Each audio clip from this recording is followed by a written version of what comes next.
Well, Democrats and Republicans are demanding more information from FBI Director James Comey about the Clinton email investigation because there is still so much that the public does not know. Let's bring in A. Scott Bolden, Hillary Clinton supporter, former chairman of the Washington, D.C. Democratic Party, and Betsy McCoy, Donald Trump supporter and former lieutenant governor of New York. Good morning to both of you. Good morning, Victor. All right, Lieutenant Governor, I want to start with you. Still so many things here we do not know. Answers we have not yet received. If the emails are significant, if they contain classified information, Yahoo News is reporting that agents have not obtained a warrant to view the emails, but Donald Trump in Colorado said this yesterday. Folks, we're living in a third world country. This has never happened before. This has never happened before. This is the lowest point in terms of our judicial system. This is the lowest point in the history of our country. Remember that. He also said this, because that was the wrong soundbite. He said, I respect Comey's decision this time, but he should have made the right decision before.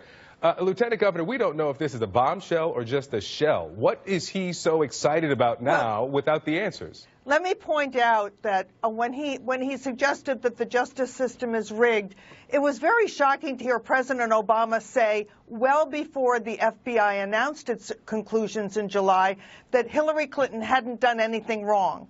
And then allowing President Clinton, Hillary's husband, to go on that airplane with Loretta Lynch just days before the FBI was about to announce its conclusions, and then a few days later for Mrs. Clinton to suggest that Loretta Lynch may indeed be her attorney general in a Clinton administration. So yes, it does appear very rigged. James Comey is trying to do his job. He told Congress on September 29th that he would not reopen the investigation, despite many demands that he do so, because he told Congress on that date, testifying, that Mrs. Clinton had lied when she said she did not send classified information on her private server. But now, obviously, there is new information, and he has an obligation to do his job and complete this investigation. Donald Trump has also said this. Not politicized. He has also said that the FBI would not have reopened this case at this time if it were not a most egregious criminal offense. What evidence is there to support that? Well, certainly he would not have reopened this without compelling evidence that he continued the investigation. And reopen is a questionable term, but Donald Trump says most egregious criminal offense. Again, I'm still waiting for evidence of that.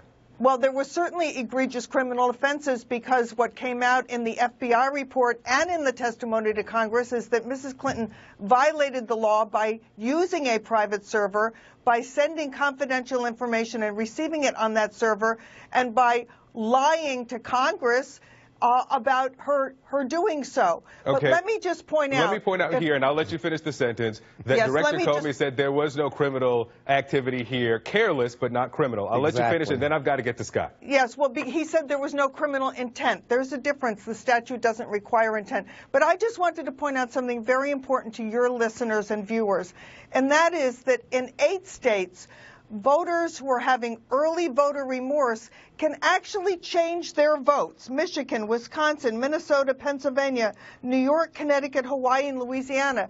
If you're in one of those states and you voted early and you want to change your mind, the law of your state allows you to do that. All right, let me stay on topic. Scott, I want you to respond to that, and I want to bring something in, another element for you. Whew.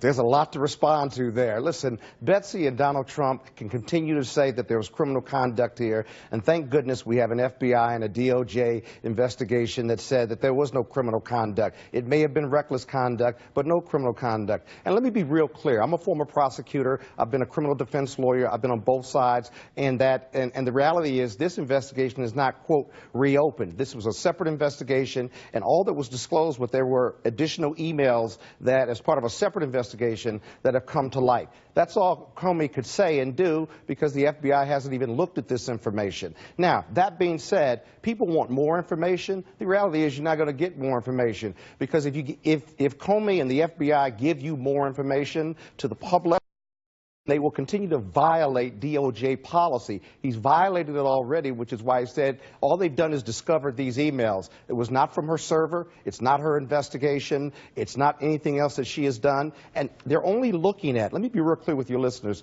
they're only looking at whether there is confidential, or rather confidential information, classified information in any of these emails that is not from her server. Well, if they find it or they don't find it, that has nothing to do with Hillary Clinton. And the Republicans, let me be real clear, they love saying there's criminal conduct here. They make these pronouncements. You can say it over and over again, but that doesn't make it criminal, and that doesn't make it right or wrong. It's just more pronouncements from them, and it's dangerous political rhetoric now and after November 8th. Let me bring in another element here, because the Washington Post is reporting that Uma Abedin, who is married to Anthony Weiner, and this was a device they shared apparently, that she did not even know or does not know how these emails got onto this computer. Not that she doesn't believe that they're relevant, not that she doesn't believe there's classified information, not that she doesn't believe that these are original emails and they are duplicates, but she doesn't even know how they ended up there. Does that not go directly to Donald Trump's narrative that Hillary Clinton and, by proxy here,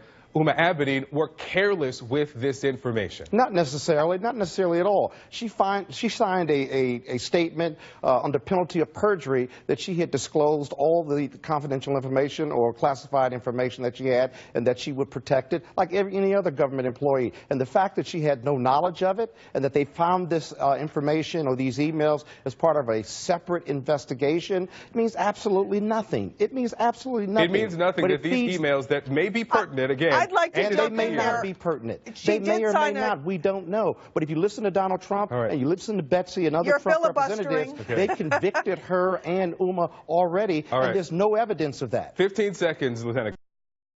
Mrs. Clinton said that she would provide all emails.